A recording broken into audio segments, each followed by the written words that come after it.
Welcome to the Creative Tools Podcast. My name is Ashay, and I'm immensely passionate about using technology for creativity.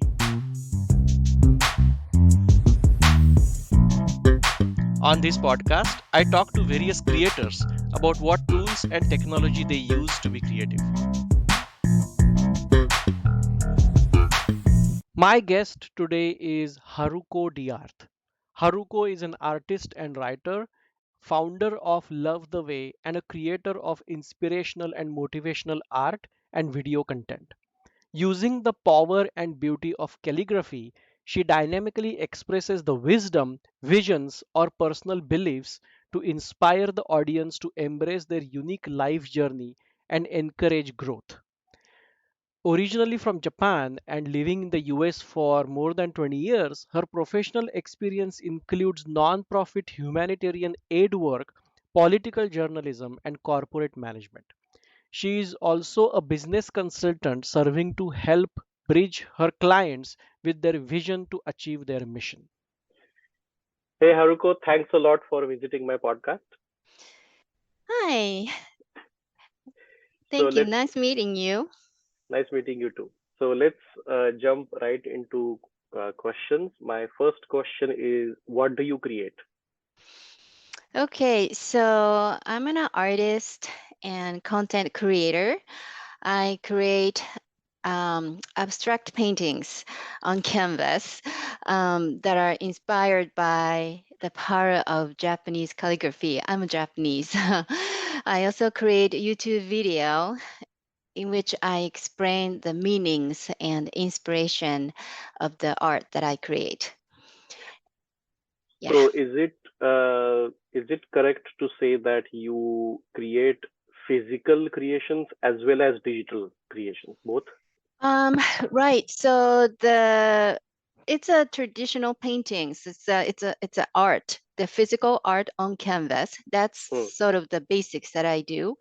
hmm, And then after that, I will create videos and then eventually make it a YouTube video that I talk about what is this art and why I created this and what's the inspiration, because I use the Japanese calligraphy in the Japanese language that as hmm, a motif or theme of the art, and people normally don't understand the language unless hmm, familiar with the Japanese language. So right. but people are curious, what does this means, and what this letter means, and then why you chose these letters. So I talk about it, and often the calligraphy is a sort of use the symbolic words, Mm-hmm, something that's meaningful, something valuable, something like express your visions or mission in life, or yes, the personal belief, something like that. So each art piece to me, and the related video content are designed to be an expression of sort of wisdom, hmm, visions, and personal beliefs. And then I create to inspire the audience to embrace their life experience and life journeys, hmm. and yeah, something like that. Great. So I want to section this interview into three parts. Hmm. I first want to understand what happens before you start creating. So that's the Hmm. pre-creation part. Hmm. Then let's talk about the actual creation piece, and then Hmm. also talk about later post-creation. So what happens after you create? Hmm. And I want to talk. I did not know that you also create digital content. So I also want to talk about that when we are talking about these three things. So your paintings and your YouTube videos. Let's talk about both. Hmm. So, for the pre-creation piece, can you tell us about how do you record the inspiration and how do you retrieve that inspiration when you want to create from that inspiration? Yes. So inspiration come from so many different things as I just live my daily life, Mm-hmm, or the books that I read, or the just talking with my friend, or being in nature. Those everything that I experience in life gives me an inspiration. So I catch those inspiration and maybe just write it down or just adding to my memo of my iPhone and just kind of keep it so that when I actually sit down and then think about it, how I develop that concept into the form of art. That part is not much digital. It's more conceptual and it's in my head, more physical form of write it down or typing down. Um, yeah, I use the iPhone to capture the image of the sceneries, Hmm. or maybe the impression of anything that I see on the street, or um, yeah, something that I wanted to just capture as a record, and then save it in my phone. And then when I create art, it's very classic way of paintings. I started to sketch on my paper, and so this is not much of digital part. But if you are curious about it, I use the canvas, fairly large size. Depends on the size. The largest can be 48 by 72 inches, so that's pretty large. Um, I design it on the surface of the canvas. I kind of draft it.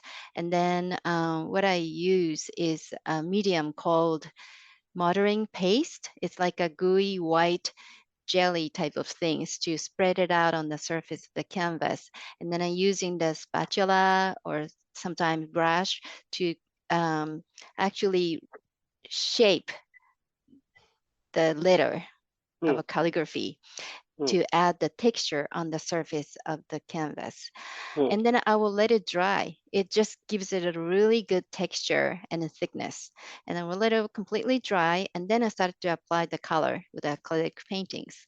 Hmm. So, and then I will add so many layer of colors to the level that I want to the level that I can achieve the expression that I want to achieve. So that's just actual creation of physical art. And then if you're talking about the digital part of my creation, I actually let my professional photographer to take a photo of my art.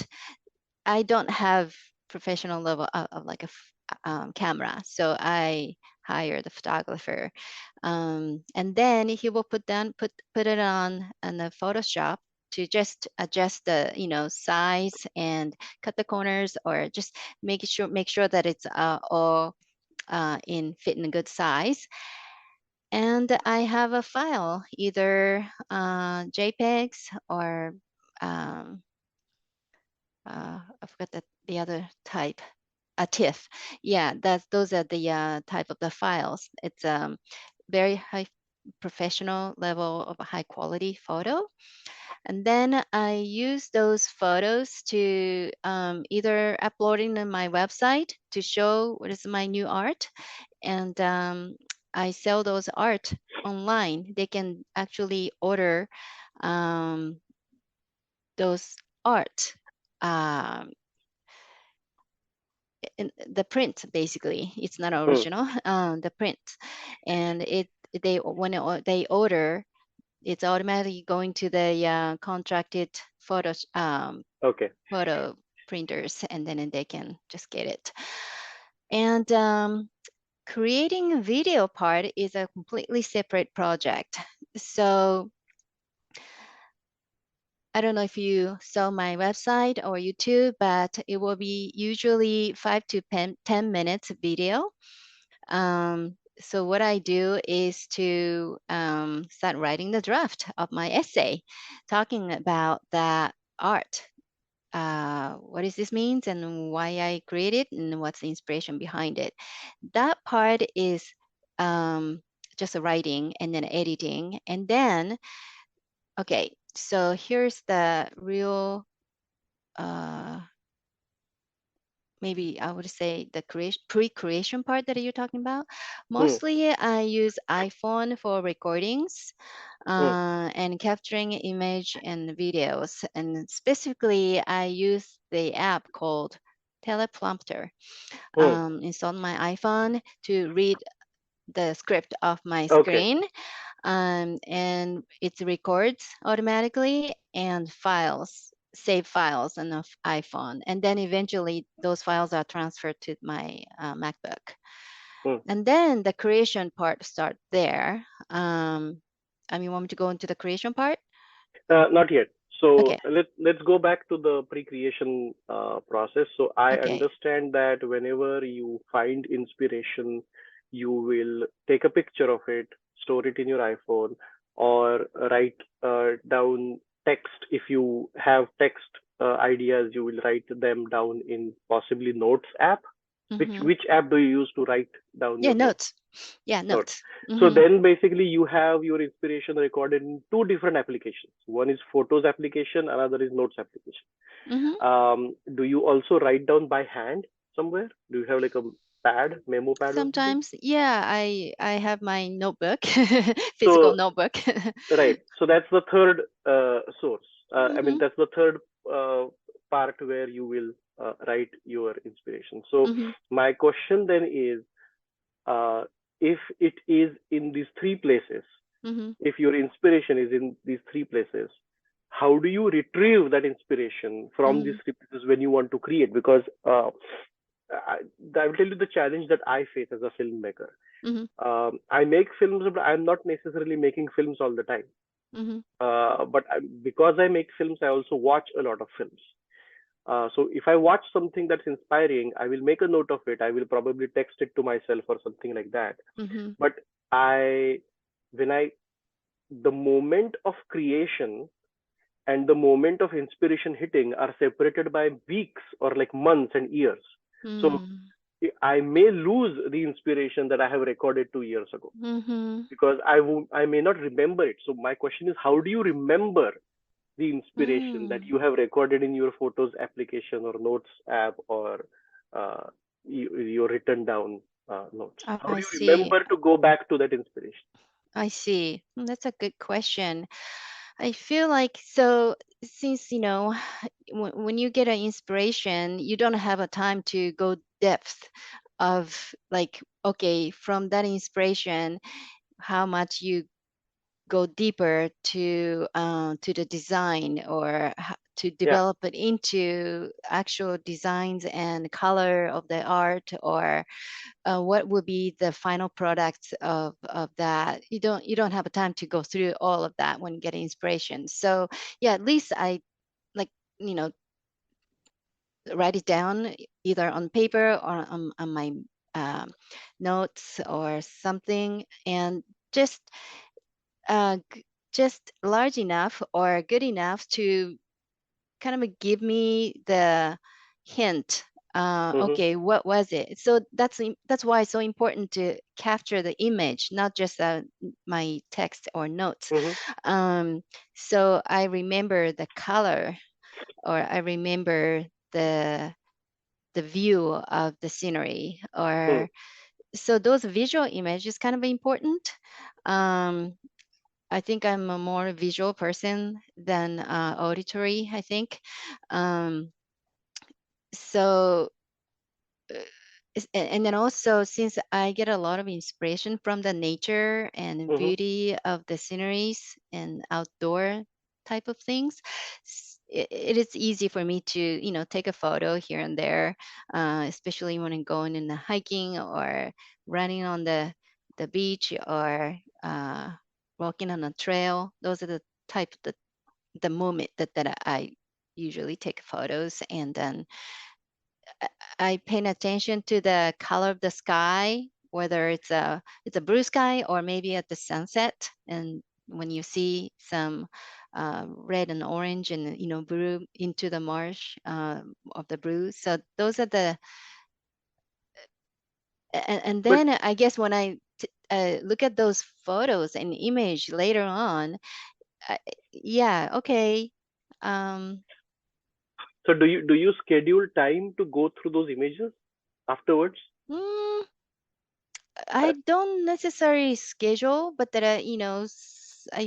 kind of go by the feelings. Like, all right, I need to go back to the pile of the text that I took, and then I like to see what speaks to me the most now out of Hmm. those collections of inspirations. Okay, what I want to create the most now, and those are And like then a yeah. and then when do you go back to your inspiration? I mean, when you want to create something, is that when you go back to your photos and text, or Right. or you look at your text and photos and then decide I want to create something from this? Oh, I think I will put myself on a schedule in a way. I wouldn't say it's like every Monday or anything like that, but I have sort of weekly and monthly my business planning in the schedule, right? And then, okay, I want to allocate my time to the creation of art or Hmm. creation of video, YouTube video, stuff like that. I usually do produce YouTube video once a month. Hmm. That's my routine. So typically the beginning of the month, I will start thinking about, okay, I need to go through this list and then decide which one I'm going to create this month. Hmm. And then Hmm. I'll make a decision. And then by the time second week, I will actually start creating like a drafting and then starting recording. And Hmm. then I will, uh, after recording, then I will start editing. So yeah, So it's a do you cycle. And then do you have kind of like a system to go back to your photos? Like, for example, when you take the photos of your inspiration, do you add them to a specific album? Do you tag them, or they Mm, are just in your regular photos it's library? in my regular photo. Okay. Okay. Yeah. Okay. All right. Great. So that's the pre-creation piece. Hmm. Now let's go to the actual creation piece. I will tell you what I have experienced while I create films, and tell me if that resonates with you or you have a Hmm. different process. So creations, I think creations usually go through two major steps. Hmm. One is building a prototype, and then the next is shaping that prototype. So building a prototype meaning if I'm making a film, I will create a storyboard for it or a sketch, or I will write down a draft or something like that. And while I'm writing it down, the film is actually getting made in my head, Hmm. right? I see the final product in my head, but it's not in front of my eyes yet. Hmm. So that's the building a prototype part. Then the shaping comes is where um, I gather data. So for films, I would gather like video and audio data, and then the process is basically removing stuff that's unnecessary so that I can uncover the creation that I'm already seeing in my head. Hmm. So, do you go through similar process, or do you have a different way of working and creating? I see. I think a video creation part is mostly my speech. Hmm. And so the drafting the speech essay is the most important part. That's Yeah. where I actually talk about it and then express about my art and explain what it is. Hmm. And the image that I captured or the actual photo of my art is sort of the materials to support this essay, to support eventually it will combined into the video, but that it's a supporting material. Hmm. So the creating essay of 5 minutes to maybe 7, 8 minutes is the essential part. So I know that there's a different type of filming, but my filming or my video is mostly um, I speak entire time and I feel myself speaking, and then because I think that the audience is just doesn't want to be looking at my face the entire time. Partially, I use the image of my art, image of sceneries, image of um, the photo that I captured, and so that it will give it a little color and interesting.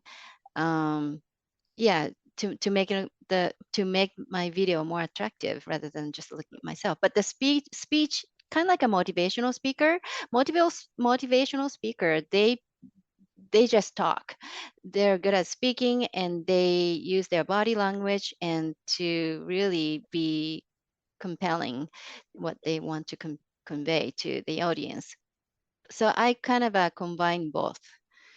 Um, But then, do you edit your videos, or you? I How do. do you? Okay, Okay. so here I use the teleprompter, right? And then it's Yeah. film. I try to take so many times um, because I mess up, and then there's a script, so I practice myself speaking it before filming it, but still I have to take many times.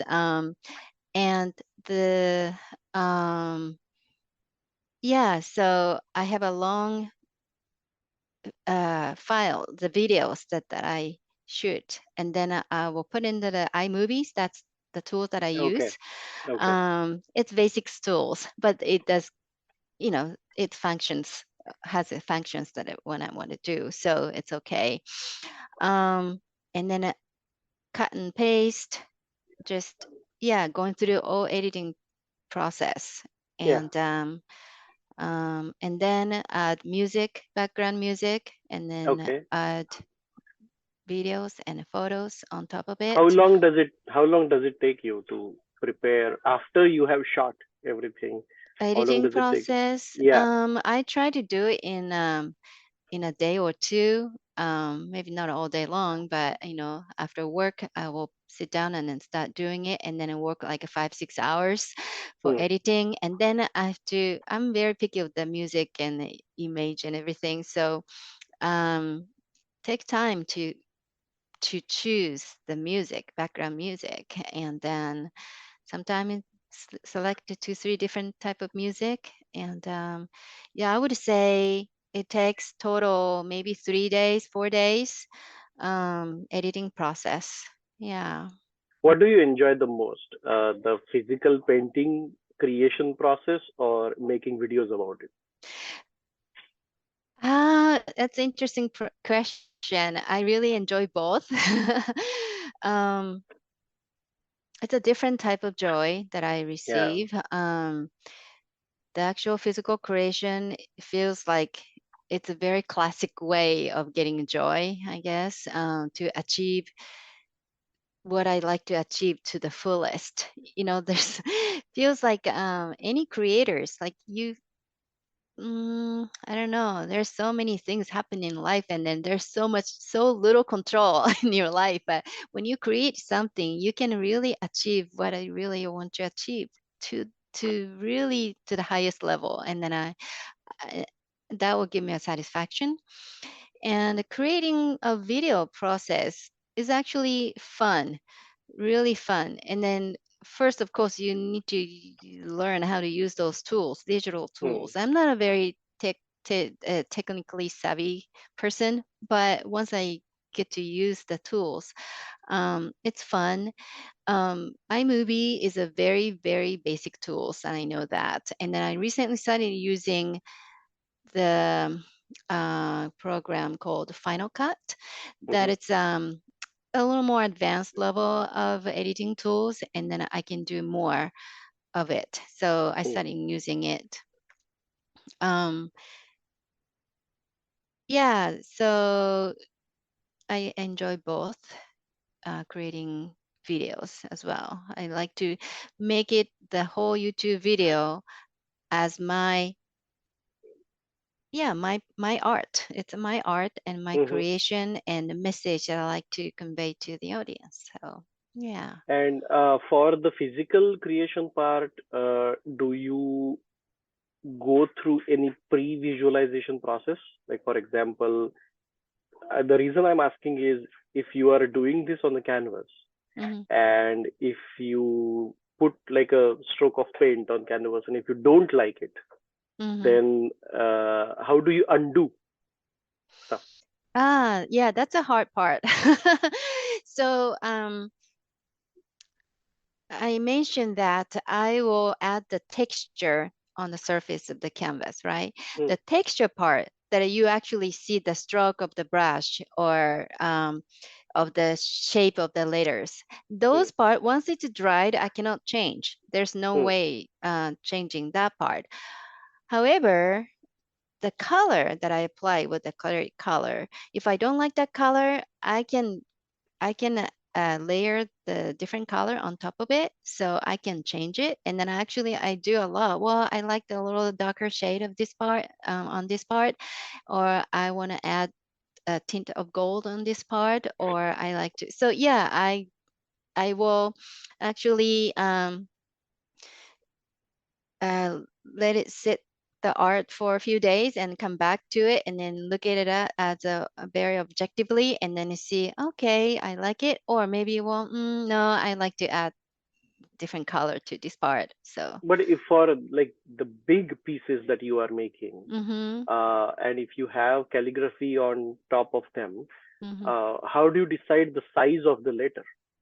Ah, well, that's a part of the designing, depending on the size of the canvas. If I use a large size of the canvas, then I have to uh, sketch the larger calligraphy on it to make it a good balance. And then it's all Mm-hmm. about designing and balancing and how, sometimes I use the big calligraphy in the middle of it, or sometimes use I make it more fluidity and like a script and then a more free shape. Hmm. Usually the letters, if it's printed on paper, it's more uh, it, it it's not a scripted. It's more how to say it's more structured. But that in Okay. the calligraphy, I like the freestyle. So um, if I use the word, for example, challenge, I like it make it bold. It's really, Hmm. bold letters, and there's an accent here. This is like a really thick chunk of uh, like a heavy weight Hmm. on this part, but there's like a really thin uh, kind of lines jumping almost like off of uh, Hmm. the surface. But overall, you have to make it a good balance. And it's interesting because traditional calligraphy, the when you will see it with the black ink and white paper, Hmm. they have to make it in a one stroke. You Mm-hmm. dip into the ink and then you use the brush and then you make the art Hmm. in one stroke. That's like it will be done in a matter of like a 10 seconds or Oh, less. wow. Yeah, but for my art, because it's mine is an art, it's not I don't use the ink. I use those uh, medium and as a texture, it is still kind of one big stroke. If I make a mess, then I cannot change it. But I can adjust the color later on. And yeah, if I make a mistake, and then I sometimes I have to check it, but that's very rare. Okay. Great. So the reason I asked is I was just in the same festival that I met you. There was another person who paints like monsters Mm-hmm. on a canvas, and I was going through his website, and then he mentioned that for painting like big pieces, Mm-hmm. he actually designs that on a computer and projects them on the big piece, and then that Ah, projection works like a template. So I then see. on that projection he will maybe create an outline or anything and then switch off the projector and then paint inside that outline. Ah, I So that's why see. I was asking, like, if you have a big canvas and Uh-huh. if you want to know how this letter will fit on this canvas, or how a size of different sizes of Mm, letters will look, do you mm. use such things where you can project maybe the letters on the canvas and then see, pre-visualize it before you actually make it, how it will look, and then and then paint it. I see. No, I have not used that kind of tools to project my, but that's a great idea because sometimes you don't know. All right, so I write in a small paper, but when it's put it out on the big canvas, you don't know the ratio Yeah, of size and correct. um, yeah. And then sometimes I have to, when I do the sketch using the actual pencil, um, I have to erase a lot and then redo it. So that's the part that's like a drafting part of script. Yeah, script part. Right. Yeah. Yeah. Um, and I have also done some wall art. I mean, not professionally, but I have done some for my home and my friends. And at that time, I have used similar techniques where I designed it actually in Google Slides, like whatever I want to paint, Mm-hmm. and then I projected it on the wall, and Mm-hmm. then painted on that projection, and then the switch of the projector. So it was I basically a see. huge That is project. a And very then good idea.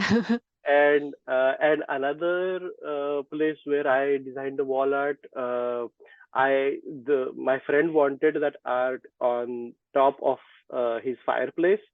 So I basically just took a picture of the fireplace with like blank wall on top, and then I brought that picture into slides like Google Slides, and then um, uh, showed him how it will look. Like if the if the art was already there, how it will look if you take the photo of that wall with his fireplace.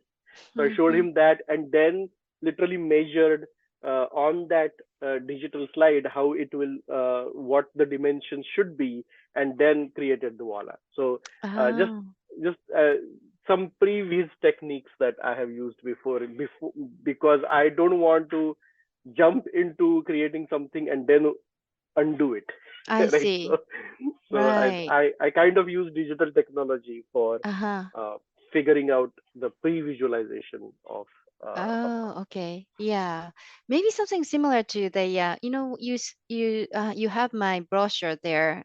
hmm And Yeah, I very just similar. Correct. yeah, I just show have to show the how my art look like on their living Correct. room or in their room, and so that people has an idea what it's going to look like. And Right.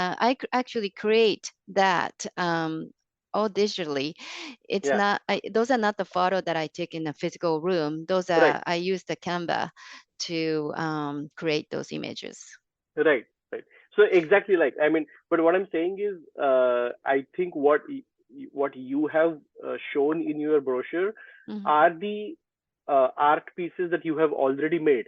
Mm-hmm. Correct. Mm-hmm. So what I'm saying is, before you make them, Right. you could possibly have like a block here, and Right. then say, okay, this is how it should look in this room, and Right. then you backtrack, like back engineer stuff, and then figure out what the dimension should be, what the letter Right. size should be, and Right. then you can create the art. So Yeah. that's Yeah. that's how you could possibly put digital technology to use. Mm-hmm. Yeah. That's Um, true.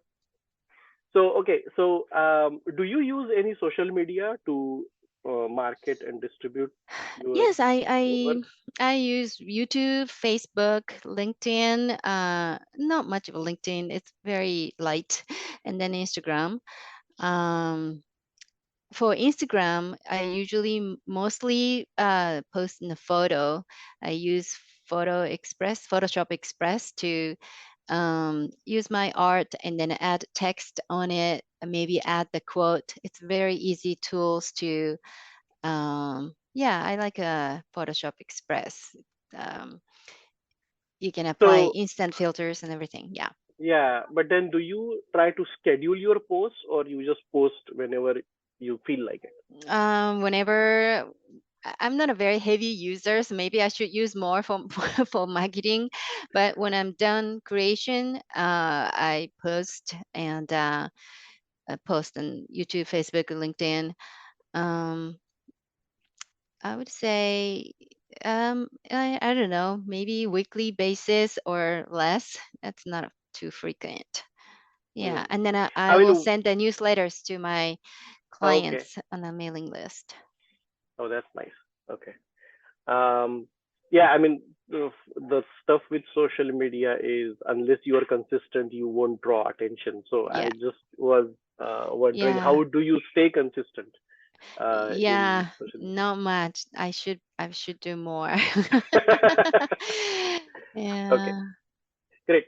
What's the biggest challenge you have faced, you face currently in your creation process? And when I say creation process, I'm saying right from the inspiration to Hmm. publishing, the Hmm. entire process. What is the biggest challenge you face? So the probably the biggest one is actually, and the biggest one or the hardest one for me is actually drafting the script of the video. Okay. I make sure to do a good job to be able to send the message across to the American people, American audience. Uh, so as a non-native English speaker, I always pay the highest attention to in language and expression that I use, including my facial expression when I film myself, Hmm. so that when I speak, I can engage with the audience in the most effective way. That's the Hmm. challenging part. Yeah. And then Okay. I'm getting better at it. And this is more new venture for me. I just started to doing this video making about a year ago, year and a half Hmm. ago. Hmm. So every time I do, it's only a month, but every time I do, I'm getting better at it. So yeah, hopefully I get much better. Great. Uh, Thanks a lot, Haruko, for your time. It was great talking with you. Nice talking to you, Shashay. Thank you so much. Thanks. Thanks for tuning in. If you are a creator, I would love to talk with you. Please connect with me through my website or social media. See you in the next episode.